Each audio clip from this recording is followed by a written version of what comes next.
tardes. Este es nuestro proyecto interdisciplinario sobre las radiaciones electromagnéticas.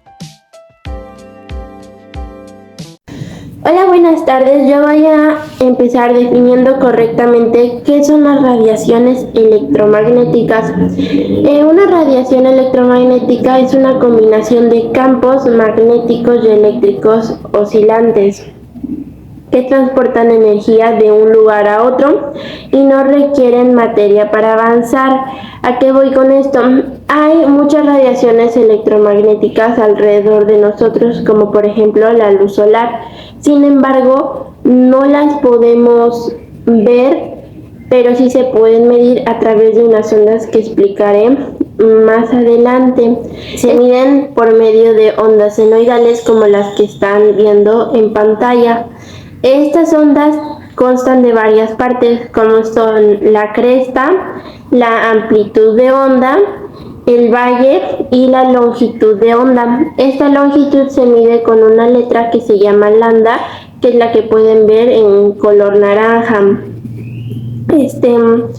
Depende la frecuencia que tenga la onda, serán los tipos de radiación. Estas ondas senoidales, a la vez de tener un campo eléctrico, también tienen un campo magnético.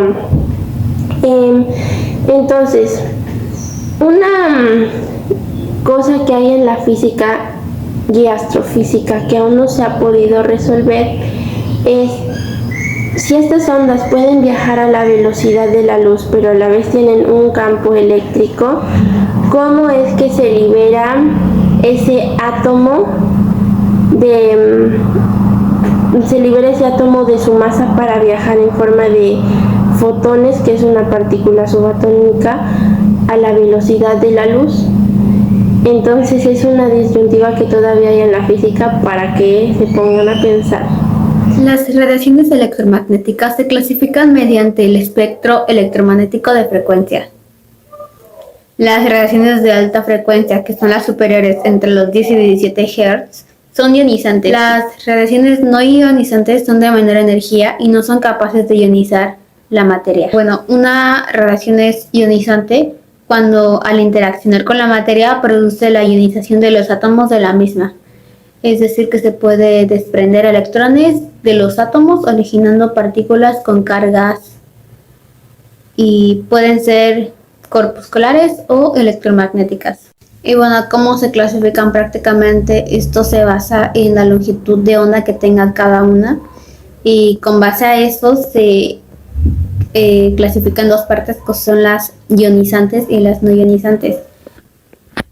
Entre las ionizantes tenemos a los ultravioleta, rayos X y rayos gamma. Y entre las no ionizantes están los infrarrojos, los microondas y las ondas de radio.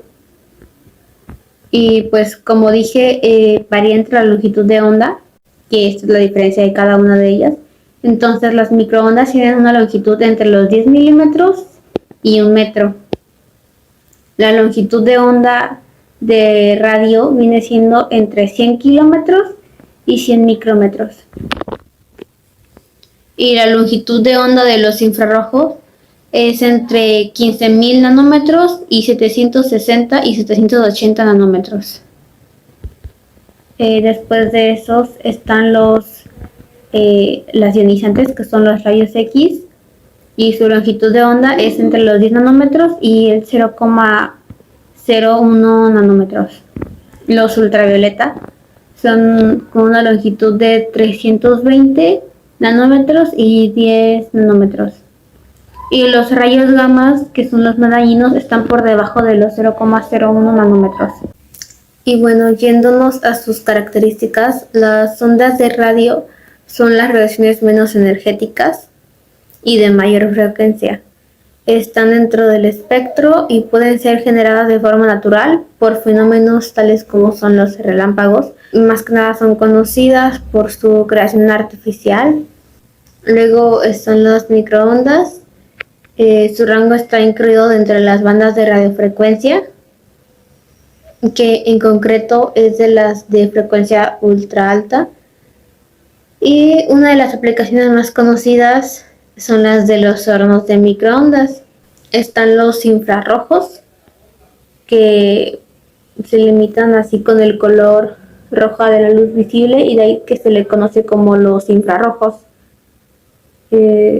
Nosotros los humanos emitimos esta forma de radiación.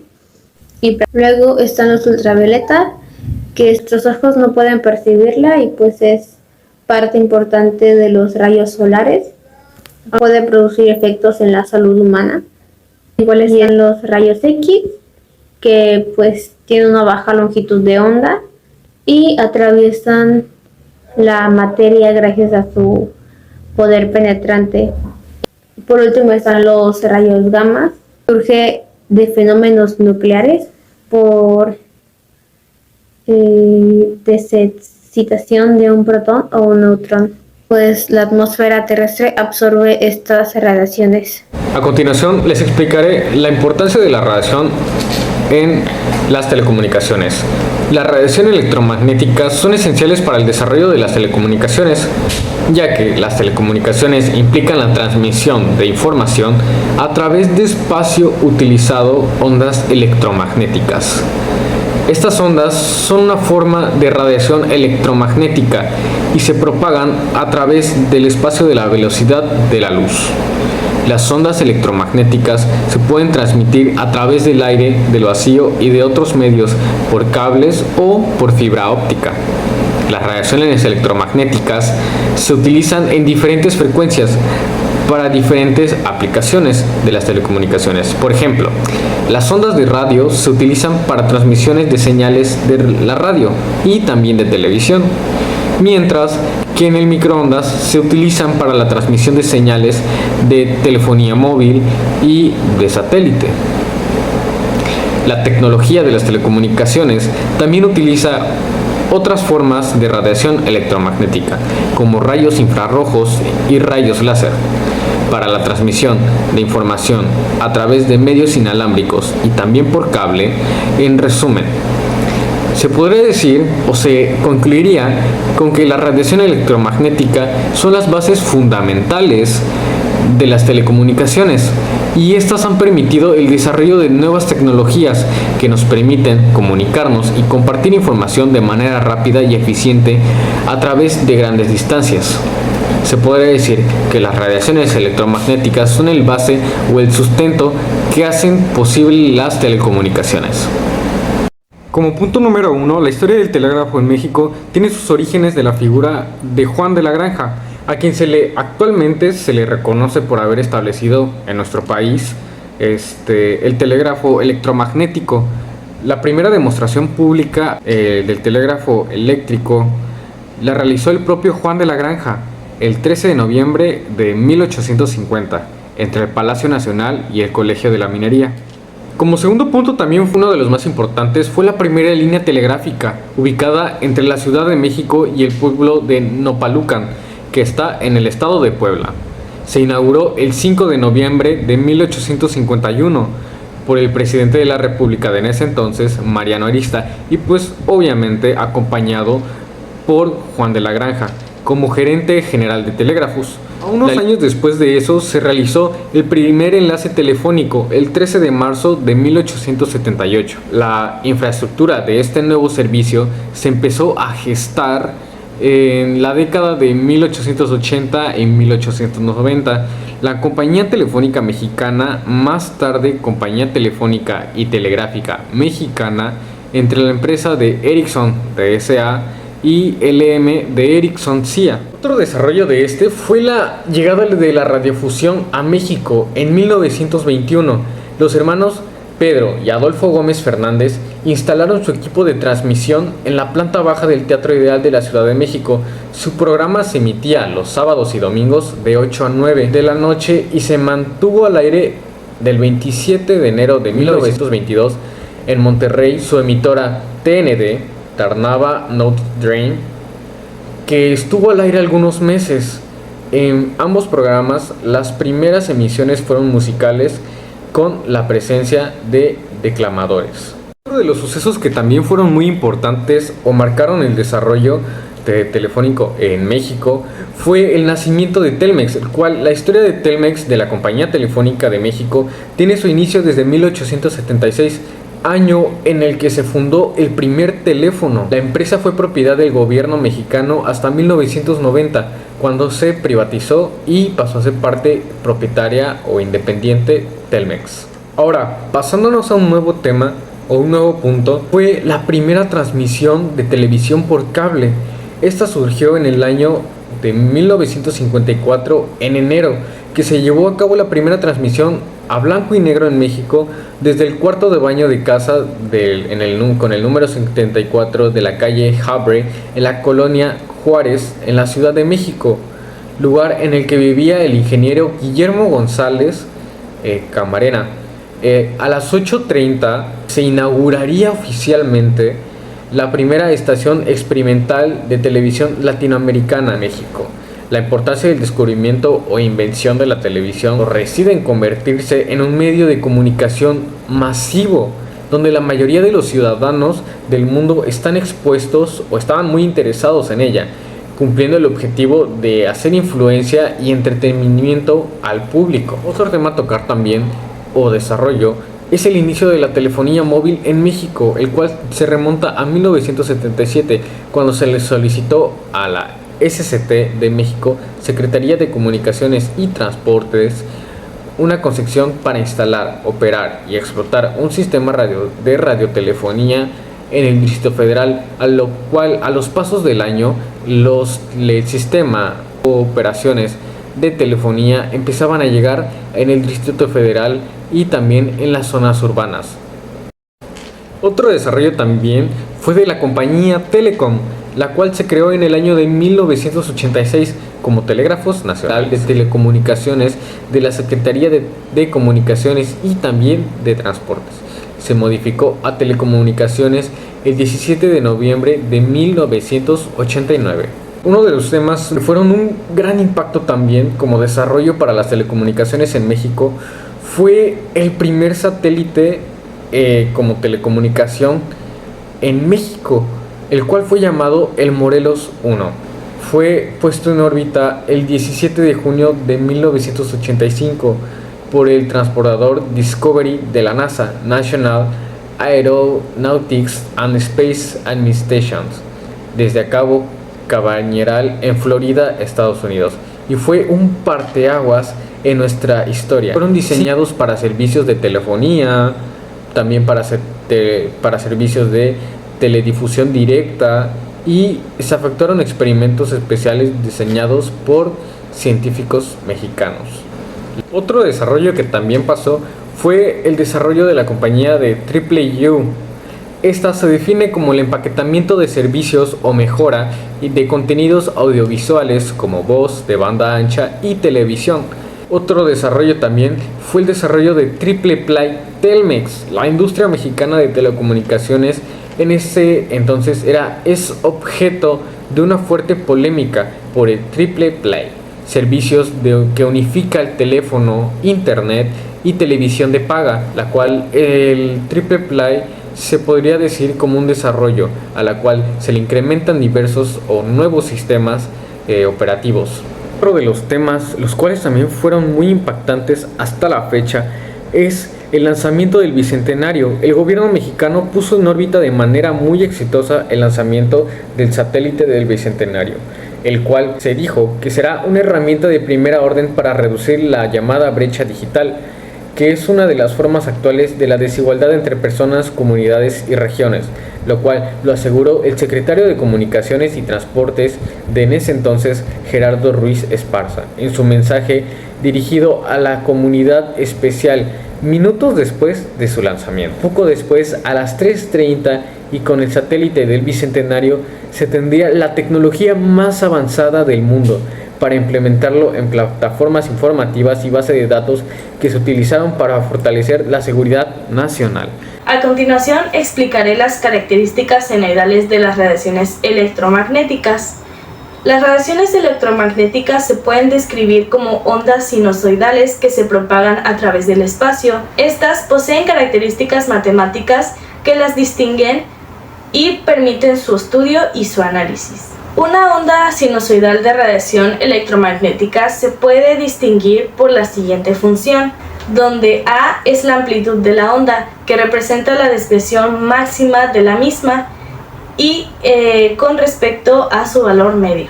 La especie de W es la frecuencia angular de la onda, que son medidas en radianes por segundo. Esta también representa la rapidez con la que la onda se repite en un tiempo. Este símbolo se puede representar también como 2pi entre f. F es la frecuencia de la onda, que quiere decir cuántos ciclos se repiten en un segundo. T es el tiempo, que representa la variable independiente de la función. Y por último, la especie de P es la fase inicial de la onda, que representa la posición inicial de la misma en un ciclo. Esta puede tener valores de entre 0 y 2pi. La función seno es una función periódica, lo que significa que se repite en intervalos regulares de tiempo. Las radiaciones electromagnéticas se caracterizan por tener las siguientes propiedades sinusoidales. La primera característica es la amplitud, que se representa como la intensidad de la radiación y se relaciona con la energía transportada en la onda. A mayor amplitud, mayor energía. La segunda característica es la frecuencia, que como anteriormente había mencionado, indica la cantidad de ciclos que se completan en un segundo y además determina el color o tipo de radiación. Las ondas con frecuencias más altas tienen mayor energía y viceversa. Longitud de onda es la distancia espacial entre dos puntos equivalentes de la onda y esta está inversamente relacionada con la frecuencia. Eso quiere decir que a mayor frecuencia, menor longitud de onda y viceversa. Como última característica tenemos la fase, que determina la posición inicial de la onda en su ciclo y puede variar de valores entre 0 y 2pi. Estas características permiten su descripción matemática y su análisis, lo que resulta fundamental en campos científicos y tecnológicos, como la óptica, la medicina y la comunicación inalámbrica. A continuación expondré la importancia de las telecomunicaciones y la telefonía celular en las últimas 3 transiciones de poder democrático en México. El primer cambio de gobierno del que les comentaré es el que sucedió en el año 2006, cuando Vicente Fox terminó su mandato y empezaron las campañas electorales. En la campaña electoral de Felipe Calderón se utilizó principalmente la televisión y la radio para difundir su mensaje político y conectarse con los votantes. Además, impulsó las redes sociales, que aunque estas plataformas no tenían la misma relevancia que en periodos posteriores, sentaron las bases para futuras estrategias de comunicación. La telefonía celular, en este caso, proporcionó una plataforma para enviar mensajes de textos y hacer llamadas masivas a posibles votantes, lo que ayudó a generar apoyo. Durante los primeros años de su gobierno se impulsaron medidas para promover el acceso a la información y la transparencia del gobierno. Las telecomunicaciones desempeñaron un papel fundamental para la difusión de información gubernamental en portales en línea y otros medios de comunicación digitales. Esto contribuyó a una mayor participación ciudadana en asuntos públicos. Así también se realizaron esfuerzos para promover la infraestructura de telecomunicaciones del país. Se buscaron estrategias para ampliar la cobertura de banda ancha y mejorar la conectividad, especialmente en áreas rurales y marginadas. Esto tenía como objetivo reducir la brecha digital y promover la inclusión digital en México. Bueno, el segundo cambio de gobierno del que les voy a hablar es el que sucedió en el año 2012, cuando Felipe Calderón terminó su mandato y empezaron las campañas electorales. En la campaña electoral de Enrique Peña Nieto, pues en este momento ya las redes sociales tenían un poco más de impacto en la sociedad, por lo que Peña Nieto utilizó activamente las redes sociales y los medios de comunicación para difundir su mensaje político y además generar discusión en torno a las acciones políticas de él mismo. Para este año, la telefonía celular pues ya se había convertido en una herramienta omnipresente en la vida de todos los mexicanos. Peña Nieto utilizó la tecnología para llegar a un número mucho mayor de personas utilizando servicios de mensajería de texto masivos y las redes sociales, como anteriormente había mencionado. Peña Nieto impulsó la reforma de las telecomunicaciones, que buscaba promover la competencia, mejorar la calidad de los servicios y ampliar la cobertura del país. Esto permitió la modernización y expansión de las telecomunicaciones, lo que a su vez permitió y facilitó la difusión de la información y los mensajes políticos. Gracias a la reforma de las telecomunicaciones y la expansión de la cobertura ancha del país, se logró mejorar la conectividad, lo que a su vez permitió difundir su plataforma política y aumentar su visibilidad. Ahora hablaré sobre el tercer y último cambio de gobierno que sucedió en el año 2018, cuando Enrique Peña Nieto terminó su mandato y empezaron las campañas electorales. En la campaña electoral de Andrés Manuel López Obrador se utilizó el poder de las redes sociales, especialmente de Twitter y Facebook, lo que ayudó a comunicarse directamente con los votantes. Esto le permitió llegar a una audiencia muchísimo más amplia y generar un diálogo constante con sus seguidores. La telefonía celular fue aún más relevante en la campaña electoral de Andrés Manuel López Obrador, ya que se aprovecharon tanto las redes sociales como las aplicaciones de mensajería para movilizar a sus seguidores y crear contacto directo de manera personalizada con ellos. En su gobernación, Andrés Manuel López Obrador implementó las mañaneras como una forma de comunicarse directamente con la población. Estas conferencias se transmiten en vivo por diversos medios, como la radio, la televisión y el internet. A través de estas utilizó las llamadas telecomunicaciones para mantener informada a la población sobre las acciones de su gobierno y generar una agenda pública.